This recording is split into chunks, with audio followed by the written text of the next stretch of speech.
السلام علیکم ناظرین، میں ہوں حکیم عمران اور آپ دیکھ رہے ہیں اس وقت میرا آفیشیل یوٹیوب چینل ہربل استاد۔ ناظرین، آج کی ویڈیو کے اندر بہت ہی اہم ٹاپک آپ کے سامنے رکھوں گا کہ ایسی کون سی وجوہات ہیں جو مردوں کے اندر بانجھ پن کو بڑھا رہی ہیں۔ یعنی کہ پہلے ہم سنتے تھے کہ عورتوں میں بانجھ پن پایا جاتا ہے، لیکن موجودہ کنڈیشن جو ہے، موجودہ حالات کے اندر مردوں کے اندر بھی یہ چیز بہت عام ہو رہی ہے اور بہت تیزی سے عام ہو رہی ہے۔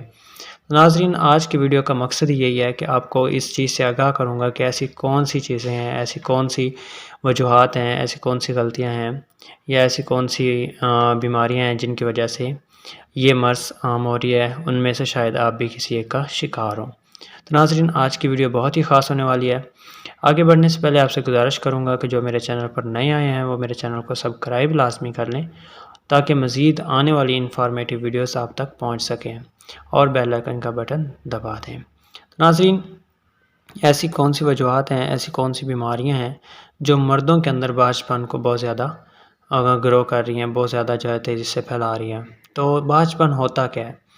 بانجھ پن، مرد میں جو بانجھ پن ہوتا ہے اس کا مطلب یہ ہے کہ مرد کے جو سپرم ہیں ان کی تعداد پوری نہ ہونا، ٹھیک ہے، ان کی لائف ٹائم کا پورا نہ ہونا، ان کی موٹیلٹی جو ہے، موومنٹ کرنے کے جو دورانیہ ہوتا ہے، ان کی حرکت کرنے کی جو سکت ہوتی ہے اس کا پورا نہ ہونا، یعنی کہ سپرم کا اب نارمل آپ کہہ سکتے ہو کہ سپرم کا ٹھیک نہ ہونا، ٹھیک ہے، نیم مردہ حالت میں ہونا۔ تو یہ ساری وجوہات جو ہیں وہ بانجھ پن کا سبب بنتی ہیں۔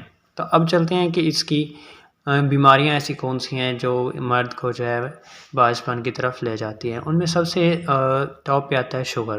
شوگر ایک ایسی مرض ہے، اگر وہ آپ کو اس کا جو ہے لاحق ہو گئی ہے تو وہ آپ کو بانجھ پن کی طرف لے جائے گی۔ اس کے بعد ہائپر ٹینشن ہوتی ہے اور اس کے ساتھ ساتھ جو ہے دل کی بیماریاں جو ہیں، دائمی بیماریاں، یعنی کہ ایسی بیماریاں جو لمبا عرصہ رہتی ہیں، تو یہ مرد کو بانجھ پن کی طرف لے جاتی ہیں۔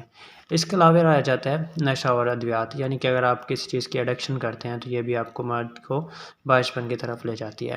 اور اس کے علاوہ ناقص غذا، یعنی چٹپٹی چیزوں کا، بازاری چیزوں کا زیادہ استعمال جو ہے وہ بھی مرد کو کمزور کر دیتی ہیں۔ تو ناظرین، یہ ایسی چیزیں ہیں جو مرد کے لیے خطرناک ہوتی ہیں۔